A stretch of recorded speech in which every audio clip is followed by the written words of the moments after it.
(3월 31일) 코로나 바이러스 감염증 19 국내 발생 현황을 말씀드리겠습니다.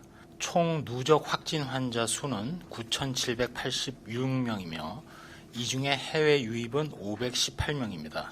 전체 9,786명 중에서 5,408명이 격리 해제된 상황입니다. 하루 신규 확진자는 125명이고 격리 해제는 180명 증가하여 전체적으로 격리 중 환자는 감소하였습니다. 4월 1일 0시부터는 모든 국가에서 입국하는 국민, 장기 체류 외국인은 원칙적으로 입국 후 14일간 자가격리를 실시를 하고 단기 체류자의 경우에도 예외적인 사유를 제외하고는 원칙적으로 자가격리를 실시합니다. 중앙방역대책본부에서는 또한 현재까지 코로나19 환자의 치료를 위해서 과학적으로 검증되고 효과가 입증된 치료 방법이 아직은 부족한 상황에서 완치자의 회복기 혈장을 중증 코로나 환자의 치료용으로 활용하기 위한 관련 지침을 마련하고 있습니다. 최근 일부의 보고이지만 중국에서도 중증 코로나19 환자에게 완치자 혈장을 투여해서 치료 효과가 있다는 일부 보고도 있기 때문에 이를 감안하여 관련된 지침을 마련하고 있습니다. 마지막으로 오늘 특별히 보건의료인들에 대해서 좀 말씀드리고자 합니다.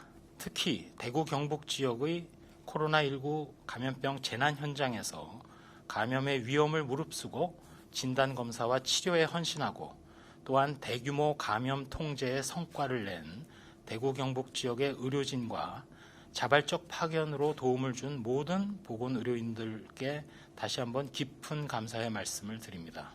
그런데 지금까지의 브리핑 과정 중에서 대구 지역 의료진에 대한 감염 발생 통계 발표나 또 지난번 영남대 병원의 진단검사처럼 일부 오해가 생기거나 해당 기관에서 어려움이 발생한 데 대해서 담당자로서 송구하다는 말씀을 올립니다.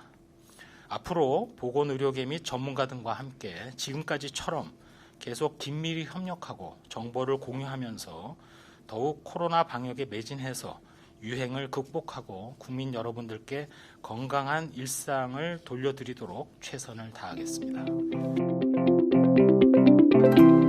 사회적 거리 두기를 통한 현재 상황을 보게 되면 아직은 그 강력한 사회적 거리 두기가 아직 2주가 되지는 않은 상황입니다.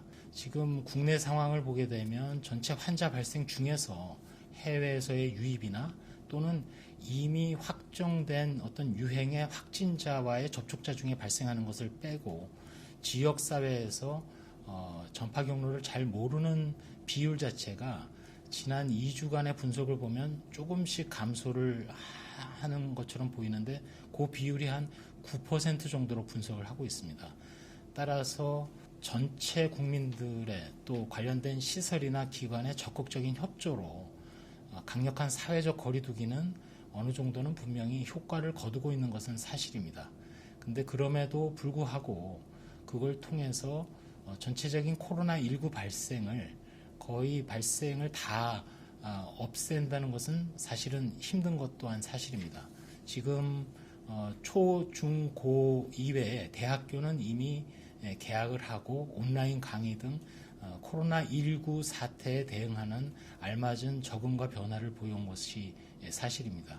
따라서 그러한 것을 염두에 둔다면 4월 9일부터의 온라인 개학이 강력한 사회적 거리 두기에 대한 어떤 평가, 실패 또는 미흡이라기보다는 향후 이러한 그 강력한 사회적 거리 두기를 어떻게 또 개선을 할지 또는 어떤 식으로 정착을 시킬지 어떻게 생활 방역으로 연결을 할지 발굴을 하고 준비를 해서 대비하도록 그렇게 하겠습니다.